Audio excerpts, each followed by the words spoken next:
मैंने police force इसलिए join की थी ताकि ऐसा काम करूं जिसमें मुझे गर्व महसूस हो, ना कि मेरे दिल को दुख हो।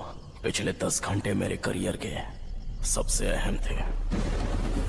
ऐसा लग रहा है जैसे मैं सब कुछ खो रहा हूं। सर, क्या मैं कुछ कह सकता हूं?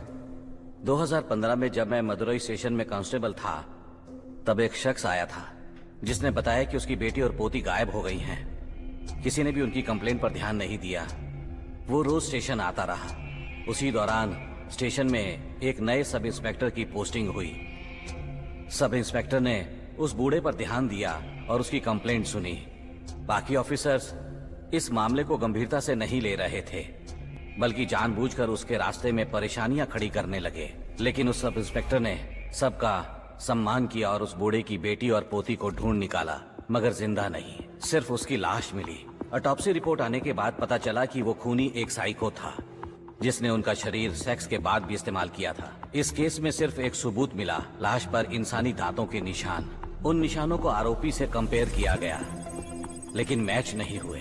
फिर भी सब इंस्पेक्टर ने हार नहीं मानी। एक बार उन्होंने सोचा, आखिर स्टेशन में किसी ने ये केस हाथ में क्यों नहीं लिया। और सिर्फ इतना ही नहीं, उन्होंने मेरे रास्ते में भी रुकावटें डालनी शुरू कर दी। तब सब इंस्पेक्टर को शक हुआ कि स्टेशन के अंदर ही कोई शामिल है। उन्होंने सबके लिए एक पार्टी रखी।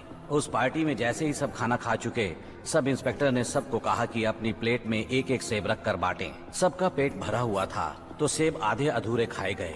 इन्हीं आधे खाए हुए सेबों को फॉरेंसिक लैब में भेजा गया। वहां से एक मैच मिला और वो कोई आउटसाइडर नहीं बल्कि स्टेशन का एक इंस्पेक्टर ही निकला।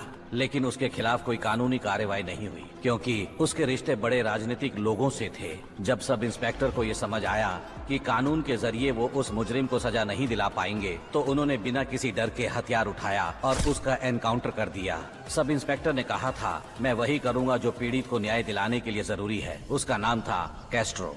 आपने उस वक्त भी केस को पूरा किया था।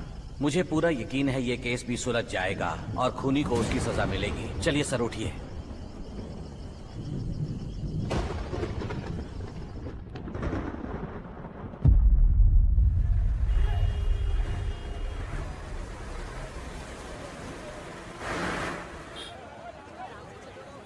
चलिए।